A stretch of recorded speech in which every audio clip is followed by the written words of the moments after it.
Shove it, man! Alright, it's the smack talker lady stalker, give me a girl's number cause I'm a caller.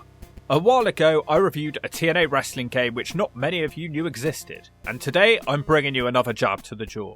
In 2008, Longtail Studios developed a Java game for TNA.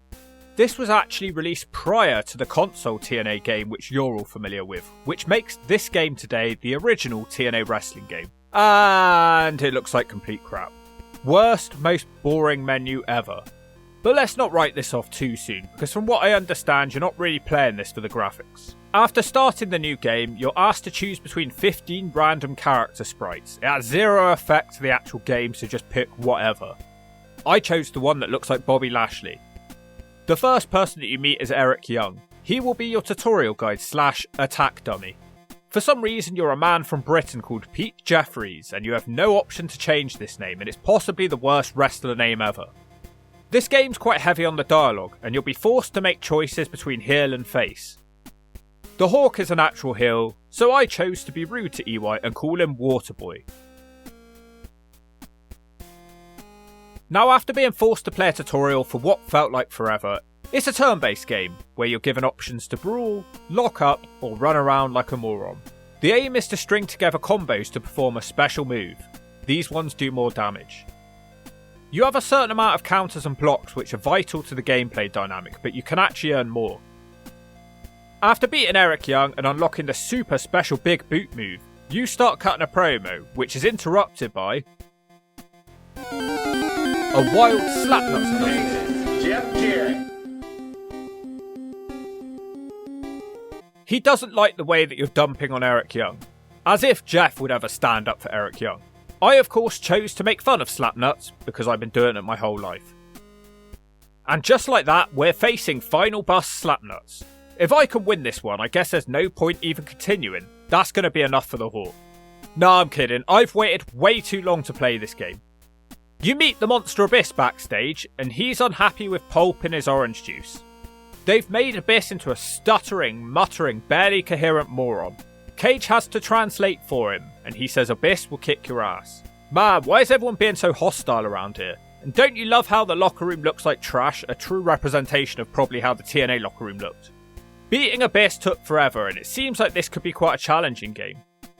Once I beat Abyss, I chose to make fun of him further. The icon Sting came to his rescue, and this was actually touching on a real TNA storyline which was going on at the time. It's weird how the tutorial just blends into the gameplay. You don't really notice that you've just started playing the game. After beating Sting, you meet Homicide backstage and he invites you to join his LAX faction. You reject him, but Perk Angle is hanging about nearby and he takes offence to you even talking to Homicide. He says you're talking to illegal immigrants. Everybody in TNA seems to hate poor old Pete. Homicide was my easiest victory so far, but he shows that you can fly off the ropes in this game too. Now Samoa Joe has an issue of you, not sure why. You get a bunch of fat jokes, and man, did Scott Steiner write this script, it sounds like it came straight out of his mouth. The pinning system in this game is pretty stupid. It's basically a best of 3 game on who can stop the marker closest to the top. But even when you screw up, your opponent manages to screw up even harder. It's just too easy. On my path to completing this game, I think I only lost out once on this pinning system, and that was because I was daydreaming and missed my chance. The humour in this game is great. It's a shame it couldn't be translated over to the main TNA game that we got on the consoles. You can tell that whoever wrote this script was a real wrestling fan. But going back to the fat jokes, speaking of Steiner, here he is. Now the Hawk respects Scott Steiner, how could you not? Yeah, this game's just too easy, and pins are pointless. You're forced to make them sometimes, and they're never going to get a free count unless the opponent's health is in the red.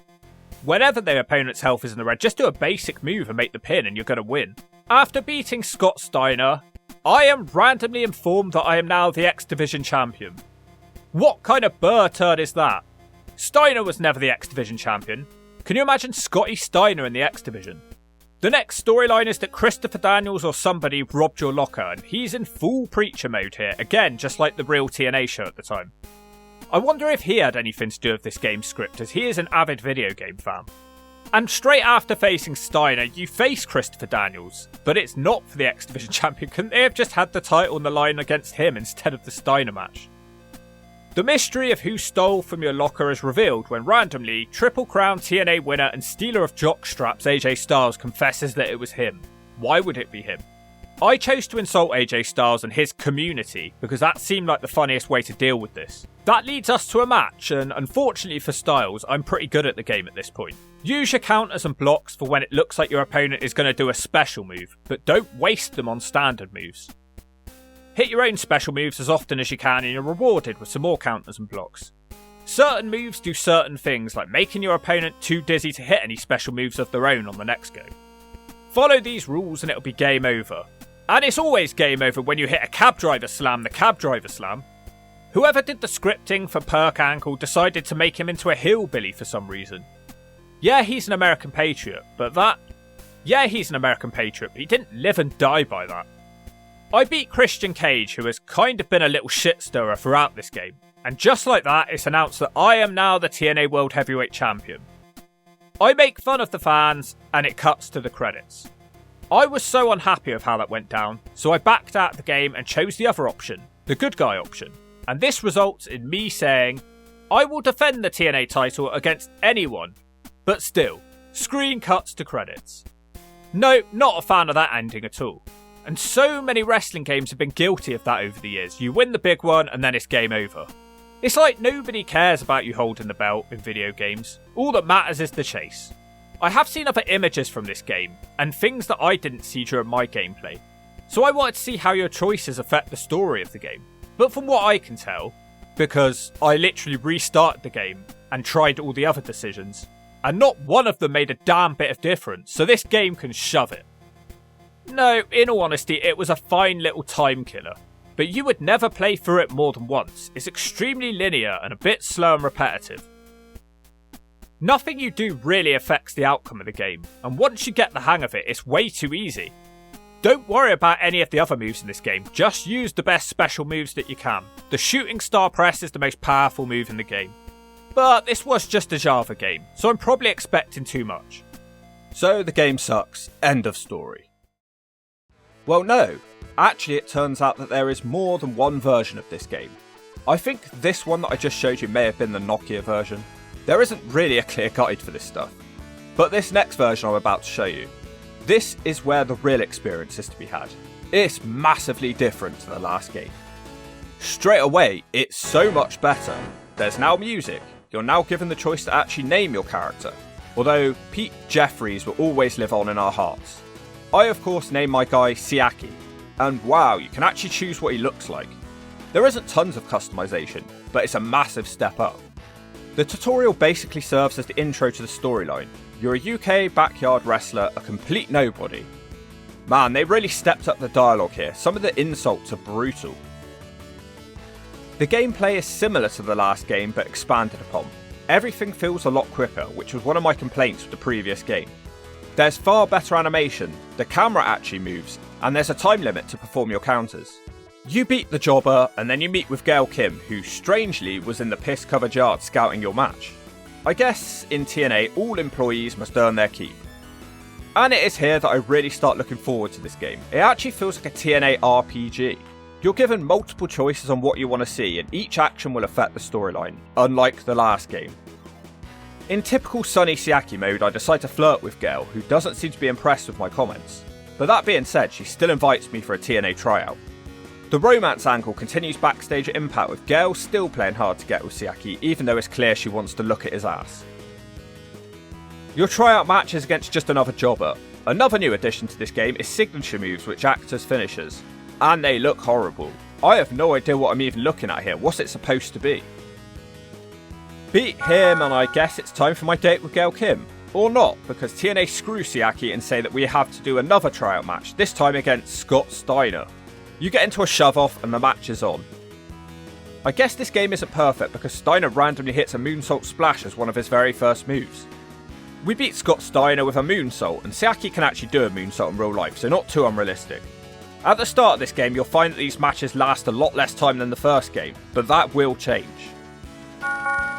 On beating Scott Steiner, you unlock the Steiner Recliner, and it's cool to see that they actually have proper moves in this game. Steiner's loss causes him to slip into a roid rage. I try to calm him down to no avail. When who should come to my rescue? It's Jim Cornette. I think every game should start with Steiner going into a roid rage. It really gives you a good first impression. Jim Cornette drags you into his office. He gives you a rookie contract, which I guess means the next scene is off to work in a sunglasses hut. Siaki reveals he wants to be a wrestler because he's actually a second generation wrestler.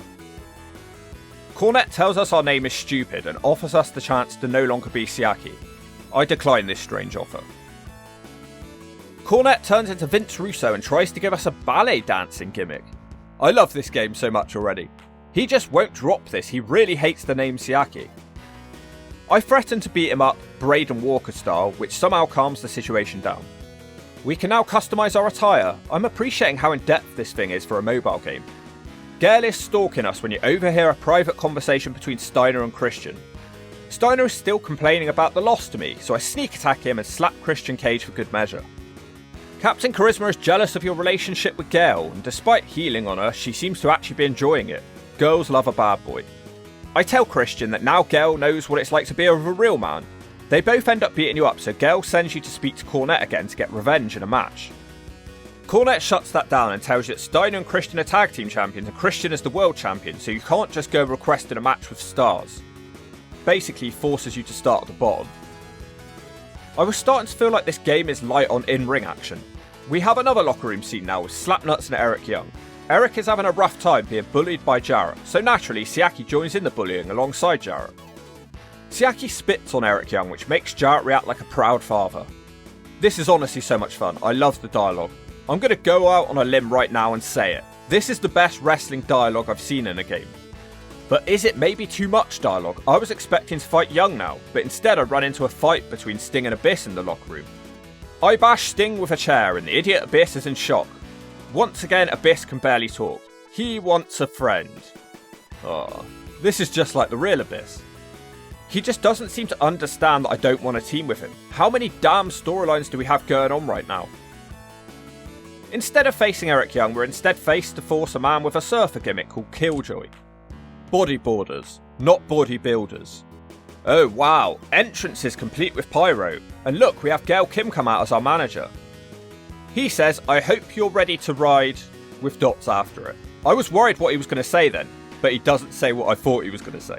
This match is difficult. There's several new aspects to the game to learn, but the main one is that you can heal yourself by heading out of the ring.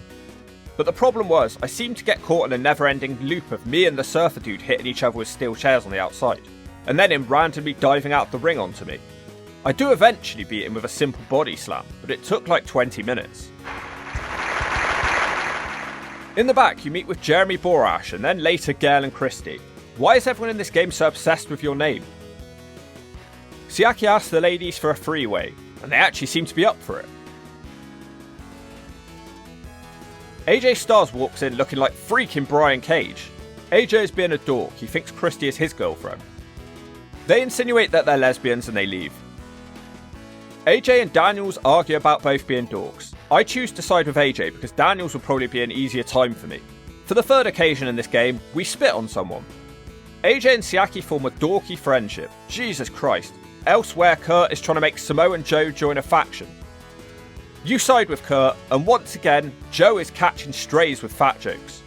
Whoever made these games seriously had an agenda against Joe. It is pretty brutal. And hilarious.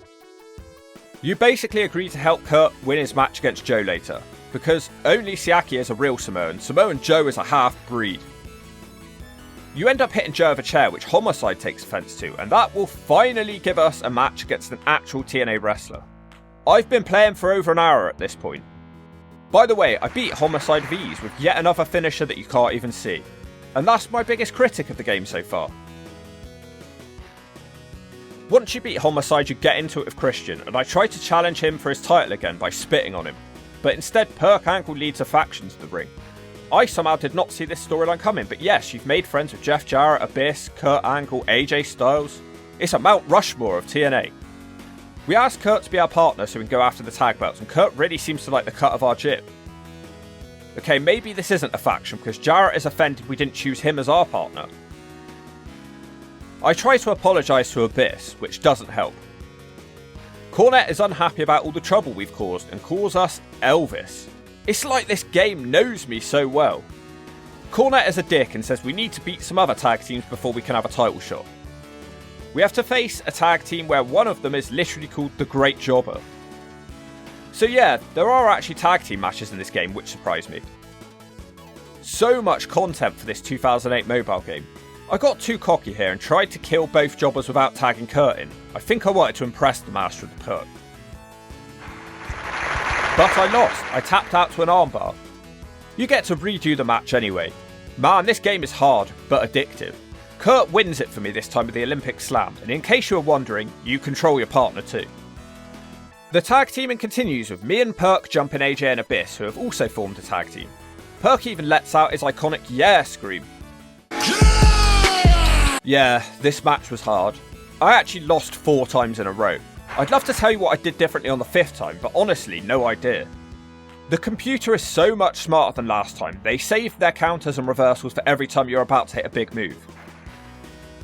This next match is even worse against Eric Young and Sting. I just can't beat it, no matter how many times I try. Sting constantly does a move which refills his health, and it seems to be unlimited. And the amount of health that it refills is far more than the damage you'll be able to do on your next turn, so it feels broken and overpowered, like your girl's nunny before she showered. They're nowhere near as generous with providing the blocks and counters, so once you've used them, you'd be lucky to get more and you'll be a sitted duck for the opponent's attacks. But the opponent seems to have no trouble getting them. And if the opponent hits a finisher on you when you have red health, that's it, it's an instant free count. I may come back to this one day because it's such a cool game, but man, it's hard. I love it though. You don't get many games anymore which actually challenge you. This one I'll come back to when I have more time. And bear in mind, there's multiple different ways the story can go down, so we've probably only seen a small portion of the content, if that. There's also several different match types which we haven't even got to see. Definitely pick this game up if you're on Android. I know it doesn't look like much, but it's immersive and challenging. I promise you'll enjoy it. And it was clearly made by wrestling fans. This is certainly the best wrestling game that you've never played. I think I've just put 4 hours into it just making this video alone. If you yourself want to play this game, just download J2ME Game Launcher and also download the actual game, which you can Google.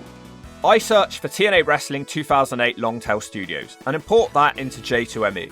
It might take a few attempts, and you might end up with the wrong game at first, like I did with the first game we played today. But I guess that first game has historic value as the first ever TNA game. Longtail Studios weren't done, and a year later they released another TNA game for Apple this time. Quite remarkable really for a company like TNA, that they actually had so many different games. But for me, the Apple game is the holy grail and it'll make me shake my tail. In typical TNA fashion, none of these games were really promoted on the TNA show. I don't remember seeing a single advert for them. And the development studio Longtail Studios were laid off just before the iOS game was finished. A damn shame, because it looks like they did a good job. In closing, I think this game that we've just seen shows how badly the games market has changed. You used to get a challenging, immersive experience where once you bought the game you had everything. Now it's like the opposite. It's probably why the Hawk doesn't game anymore, and if you don't agree with that, I'll drop you to the floor.